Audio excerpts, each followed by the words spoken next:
Kuala Lumpur பிரிக்ஃபீல்ட்ஸில் உள்ள ஒரு இன்னிசை கேளிக்கை மையத்தின் முன்புறம் நிகழ்ந்த தகராற்றில் பாராங் இரும்பு தடியை ஏந்திய 2 சந்தேக பேர்வழிகள் 2 நபர்களை தாக்கி கடும் காயங்களை விளைவித்துள்ளனர்.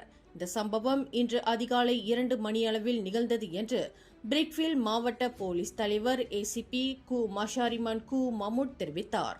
அந்த கேளிக்கை மையத்தின் முன்புற சாலையோரத்தில் ஆடவர் ஒருவர் சந்தேக பேர்வழி ஒருவருடன் கடும் வாக்குவாதத்தில் ஈடுபட்டிருந்த வேளையில் அந்த சந்தேக பேர்வழியின் மற்றொரு சகா அவ்விடத்திற்கு ஓடிவந்து பாராங்கினால் தாக்கியுள்ளார் என்று சம்பவத்தை நேரில் பார்த்த சாட்சி ஒருவர் தெரிவித்துள்ளார் என்று ஏசிபி கு மஷாரிமான் தெரிவித்தார். இந்த தாக்குதலில் வாக்குவாதத்தில் ஈடுபட்ட நபருக்கும் அங்கு எதிர்பாராத விதமாக வந்த அவரின் நண்பருக்கும் கடும் பாராங் வெட்டுகள் ஏற்பட்டுள்ளன. கடுமையான காயங்களுக்கு ஆளான 33 மற்றும் 47 வயதுடைய அந்த 2 நபர்களும் ஆம்புலன்ஸ் வண்டியின் மூலம் கோலாலம்பூர் பெரிய மருத்துவமனையில் சேர்க்கப்பட்டுள்ளனர்.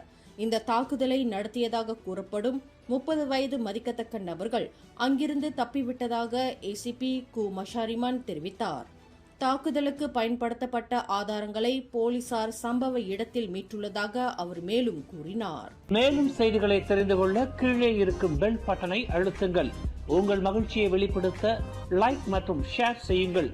தொடர்ந்து திசைகளோடு இணைந்திருக்க சப்ஸ்கிரைப் செய்யுங்கள்.